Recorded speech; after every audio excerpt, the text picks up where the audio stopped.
You know when a police chief really feels his power? When he hires and fires people? When he throws folks in jail? When he's bossing everyone around all morning? No, there's no power there. Just bureaucratic red tape. Like directing traffic. Not that it's all bad. No, I feel it the most when people come to me with accusations. Accusations happen outside the law. They don't need to be rational or supported by evidence. They don't petition justice in the careful words of legal formality. No, an accusation is a personal cry, full of resentment or envy, a defeated moan, or an angry howl. The accuser rarely imagines you'll share their resentment, their envy, their hatred. No, but they do imagine that your love of power is so strong that you'll leap to decide the fates of others, happy just to take someone's word for the facts. Businessmen accuse the gangsters blame our public figures denounce politicians, the politicians point to the businessmen. When it comes to accusation, there's only one rule. Don't aim too high. If you overestimate your own importance, then complaining can cost you your life. So choose the easier path. Exaggerate as far as you can, and try to make your plea sound as sad and pathetic as possible.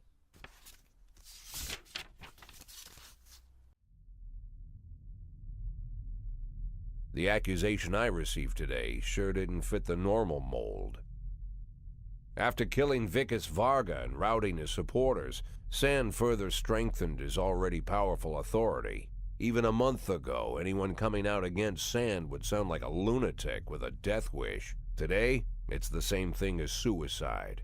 But the letter I'm holding in my hands directly connects Henry Sand, lieutenant of the Sand Mafia family, to the reported death of successful banker John Pazzi.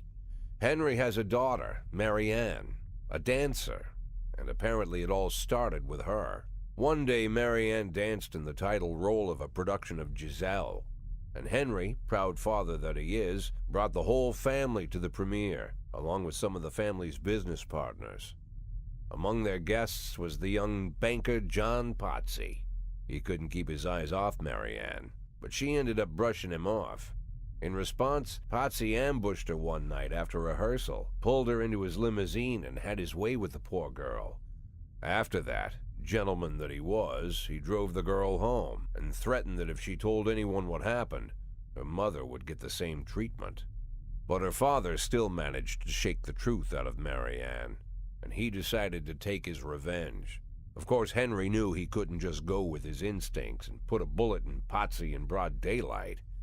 The rich bastard was too important for business, and Henry is neck-deep in the family business, overseeing transportations for the Sand Mafia. He knew about every delivery delay, every car, and every shop. It was mostly thanks to Henry that the whole Sand operation rolls so smoothly. Henry has free access to all their off-book cars, and a tar-black motive. Yeah, he could easily arrange the death of John Pazzi as a drunken, late-night hit-and-run. But Henry Sand is smarter than that. If this story about Pazzi is true, he'd more likely go to the boss and ask permission. I'd have figured this letter the ramblings of a retired gangster looking to spice up his life with little excitement. The way the letter started, "My dear little old cupcake," I had every mind to toss it in the trash. But something else got my attention.